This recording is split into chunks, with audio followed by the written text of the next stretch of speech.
정청래를 보고 조국 사면을 보니까 무슨 생각이 든 거냐면 문재인이 떠오른 거예요. 이거는 그대로 문재인 그림이잖아. 김어준이 설치고 정청래가 설치고 조국이 설치고 대통령은 이재명인데 문바들이 다 설치고 있으니까 그럼 당연히 중도층이 이탈하는 겁니다. 이거는. 조국 전 대표가 출소를 했어요. 조국 출소, 이 대통령께 감사, 검찰 독재 종식의 상징적 장면이다. 조국 대표가 이제 마침내 나왔습니다. 그래서 헌법적 결단을 내려주신 이 대통령께 너무나 감사하다. 사면에 대한 비판의 말씀을 해주신 분들에 대해서도 충분히 존경의 마음으로 경청하고 있다. 윤석열 일당은 내란이라든 반헌법적 폭거를 일으켰지만 국민에 의해 격퇴가 됐다. 이재명 정부는 이러한 국민들의 투쟁과 저항, 주권 행사의 산물이다. 이재명 정부는 반드시 성공하고 이재명 대통령님도 성공한 대통령이 되어야 한다. 미력 이나마 힘을 보태겠다. 이게 이제 제일 중요한 메시지죠. 나머지는 뭐 인사치레라고 보면은 조국 전 대표의 정치적인 포부를 밝힌 가장 중요한 대목이에요. 이재명 정부는 반드시 성공을 하고 이재명 대통령님도 성공한 대통령이 돼야 된다. 나도 미력 하나만 힘을 보태겠다. 조국 대표 이렇게 정치를 하면 돼요. 그러니까 본인이 한 말대로 정치를 하면 됩니다. 이재명 정부가 반드시 성공하기 위해서, 이재명 대통령이 성공한 대통령이 되기 위해서 개인의 욕심을 버리고 사적 욕망, 사익을 버리고 같이 힘을 합쳐서 하면 됩니다. 근데 이게 또 명팔이 발언이 될까봐 저는 그게 걱정인 거죠. 자신의 대권으로 가기 위한 하나의 발판을 만들기 위한 마치 정 대표가 이재명이 정청래고 정청래가 이재명이다 이렇게 약을 팔아놓고 명팔이를 해놓고 결국은 자기 정치하고 있는 작금의 현실을 보면서 열받는 거죠. 제가 아까도 말씀드렸지만 정청래 대표가 이재명 정부의 성공을 위해서 최선의 노력을 다하고 대통령의 뜻을 관철하기 위해서 노력하고 그럼 제가 뭐하러 욕을 하겠습니까? 근데 문조 털레들이 딴 꿈꾸고 있으니까 우리가 경계를 하는 거 아닙니까? 지난 8개월 동안 깊은 성찰과 넓은 구상을 했다. 복당 조치가 이루어지면 더욱 겸허한 마음으로 낮은 자세로 국민 속으로 들어가겠다. 저에 대한 비판, 반대, 비방 모두 받아 안으며 정치를 하겠다. 저는 이게 진정성이 있는 발언이면요. 제가 조국 대표님 뭐 비판, 비방 모두 다 받아들이겠다라고 얘기를 했으니까 이런 비판도 한번 생각을 해봐야 될 것 같아요. 진짜 이재명 정부의 성공을 위한다면 다음 지방선거 때 조국 혁신당이 지역구 출마를 포기하는 거 어떻습니까? 그리고 본인도 이번 타이밍은 쉬어간다. 왜?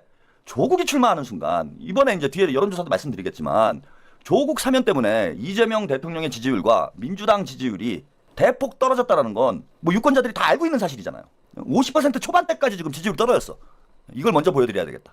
오늘 갤럽 여론조사 나왔습니다. 조국 사면 찬성 43%, 반대 48%. 반대가 더 많아요, 찬성보다. 이러면은 조국 대표가 지방선거에 보궐선거건 출마하는 순간 그 선거는 조국의 선거가 돼버려. 근데 반대가 여전히 더 많고 특히 우려했던 2030 유권자들의 이탈이 지금 심각한 상황이잖아요. 특히 30대 조국 사태를 경험한 바 있는 30대 유권자가 지금 민주당에서 이탈하고 있는 현상이 지금 심각한 수준입니다. 지금 대통령 지지율도요. 5%가 빠졌어요.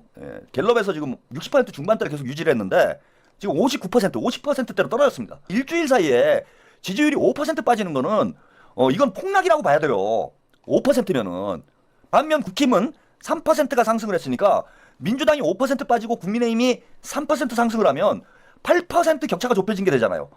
그러니까 8%가 빠진 거야. 이거는 8%가 엄청난 지지율 하락입니다. 일주일 사이에 이렇게 빠지는 건 뼈란 변수가 없잖아요. 변수는 딱 두 가지야. 제가 조청래 리스크라고 말씀드리잖아요. 정청래 효과. 정청래가 계속해서 무슨 악수를 하느니 마느니 뭐 국민의 SNS에다 쓰잘데기 없는 소리 쓰고 국민의힘하고 불필요한 언쟁을 하고 이런 것 때문에 지지율 빠지는 부분이 있고 여기에 조국 사면까지 하니까 어떤 오해가 생기냐면은 뭐 대통령께서도 이걸 충분히 감안하셨겠지만은 야 이재명 정부도 문재인 시즌2 아니야? 이런 얘기가 나오는 거예요. 우리처럼 고관여층들이 아니야. 그리고 뭐 명문정당 막 다 그렇게 생각하잖아요. 문재인과 이재명은 하나다. 유튜브에서 김어준이 맨날 그런 식으로 방송하잖아. 그러면 한번 생각을 해보세요. 뭐 우리끼리는 그게 기분 좋을 수는 있겠지. 친문들은 기분이 좋을 거예요. 문파 조빠들은 기분이 좋지. 문재인과 이재명이 하나면 얼마나 기분이 좋아요. 명빠들은 기분 나쁘지만.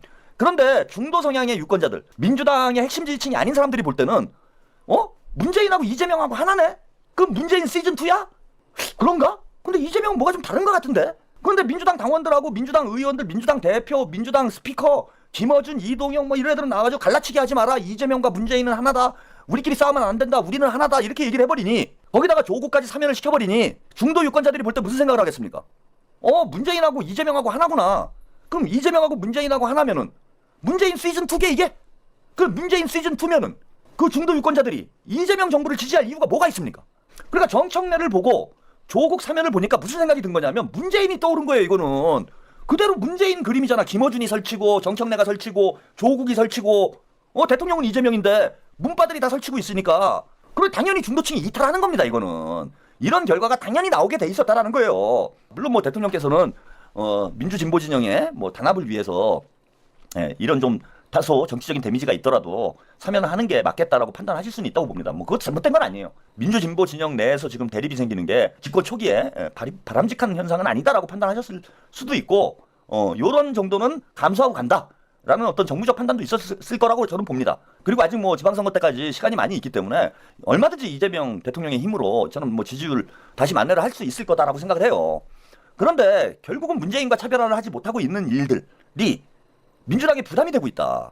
그래서 다음 지방선거 때 조국이 출전을 하게 되면 다 초점이 조국으로 몰려갈 거야. 그 쟤네들이 까기가 좋잖아요. 언론에서 계속 조국 얘기할 겁니다. 조국. 그러면은 민주당도 덤으로 데미지를 입는 거예요, 이거는. 그러면은 저는 조국 전 장관이 이번에 이재명 대통령께서 결단을 해서 이런 정치적 부담이 있음에도 불구하고 사면을 해줬으니 다음 지방선거 때는 이재명 정부가 성공해야 된다, 반드시.